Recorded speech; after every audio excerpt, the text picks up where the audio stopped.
नमस्कार, बहुत स्वागत है आपका जी मध्य प्रदेश छत्तीसगढ़ देखना पर आपके साथ मैं हूं आसिफ शेख। सरकारी नौकरी, बड़ा सपना। इस सपने के लिए लाखों बेरोजगार अपनी जिंदगी खपा देते हैं। कई साल मेहनत कर परीक्षा देते हैं, सफल भी होते हैं, लेकिन तब क्या हो जब उन्हें नियुक्ति ही ना मिले। नियुक्ति की समय सीमा ही खत्म हो जाए। मध्य प्रदेश में पटवारी चयन प्रक्रिया में यही हुआ। मामला ऐसे अभ्यर्थियों का है जिनका नाम पटवारी चयन परीक्षा की वेटिंग लिस्ट में आया, जिसके लिए पद भी खाली थे, लेकिन 2 साल तक बार बार काउंसलिंग होती रही और वेटिंग लिस्ट से पद भरने की समय सीमा खत्म हो गई। अभ्यर्थियों का आरोप है कि ऐसा जानबूझकर किया गया। जानबूझकर वेटिंग लिस्ट के अभ्यर्थियों को बार बार काउंसलिंग के लिए बुलाया गया, लेकिन उन्हें नियुक्ति नहीं दी गई। आरोप है कि ऐसा जानबूझकर किया गया ताकि परेशान अभ्यर्थियों से फायदा लिया जा सके। क्या इन आरोपों में दम है? क्या कोई है जिसने जानबूझकर पद नहीं भरे, या हमारे सिस्टम की ये नाकामी है? पेश है आंखें खोल देने वाला बड़ा खुलासा, लाल फीताशाही का पटवारी कांड।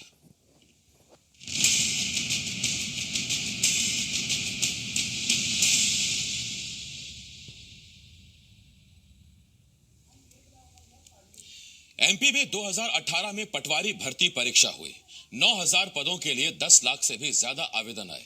इंजीनियर्स, डॉक्टर्स और एमबीए डिग्री वालों ने भी ये परीक्षा दी।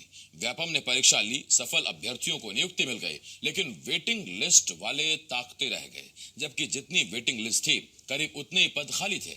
फिर वेटिंग लिस्ट वालों को नियुक्ति क्यों नहीं मिली? आप भी इसकी वजह जानेंगे तो हैरान रह जाएंगे।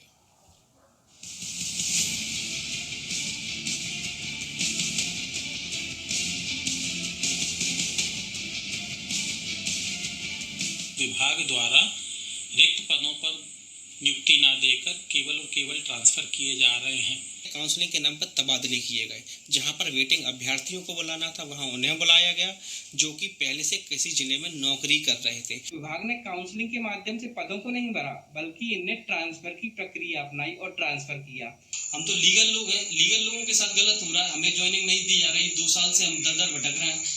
उसके बाद भी सरकारें आती हैं, चाहती हैं, हमारे साथ कोई न्याय ही नहीं करता।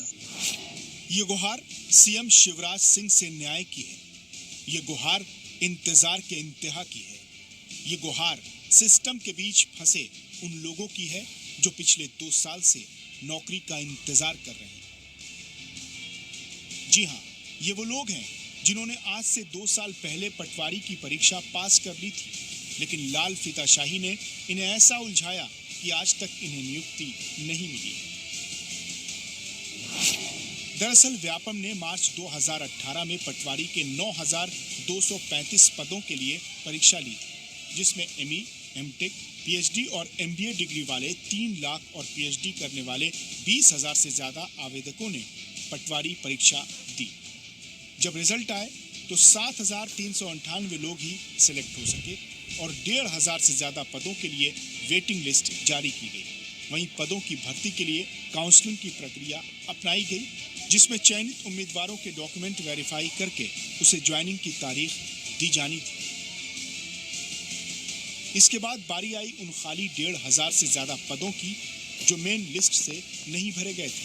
इसके लिए परीक्षा आयोजित करने वाली एजेंसी यानी व्यापम से मेरिट के आधार पर वेटिंग लिस्ट तैयार की गई, लेकिन 2 साल बाद भी वेटिंग लिस्ट का कैंडिडेट ज्वाइन नहीं कर पा रहा है, जबकि 10 बार काउंसलिंग हो चुकी है।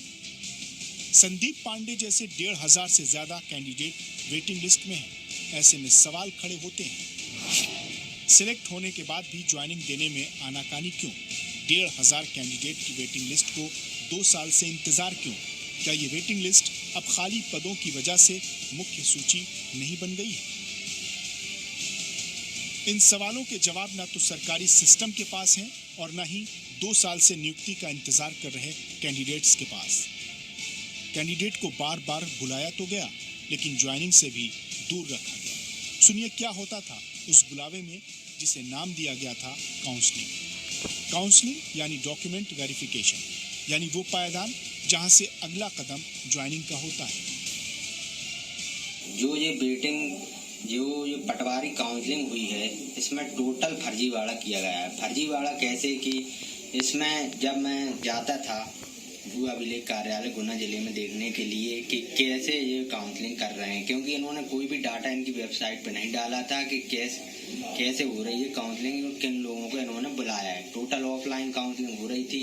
जब मैं वहाँ कार्यालय पे गया देखने तो उसमें मैं देखता हूँ कि इन्होंने उन्हीं लोगों को बार बार बुलाया है जो पहले से पटवारी हैं। मतलब इसमें ट्रांसफर चल रहा था। दूसरी से लेकर 10वीं काउंसलिंग तक टोटल इन्होंने ट्रांसफर किया है और जो वेटिंग कैंडिडेट है उनमें से मात्र इन्होंने 140 लोगों को लिया है। करीब 1,500 खाली पद थे। इतनी ही वेटिंग लिस्ट के कैंडिडेट भी थे। सिर्फ अपने दस्तावेज देकर ज्वाइनिंग की तारीख हासिल करनी थी। लेकिन ज्वाइनिंग के लिए काउंसलिंग सेंटर पर डॉक्यूमेंट की तस्दीक कराने सरकारी दफ्तर में ये कैंडिडेट जब पहुंचा तो पता लगा कि वो अब भी वेटिंग लिस्ट में ही है। संदीप भम्मरकर, जी मीडिया।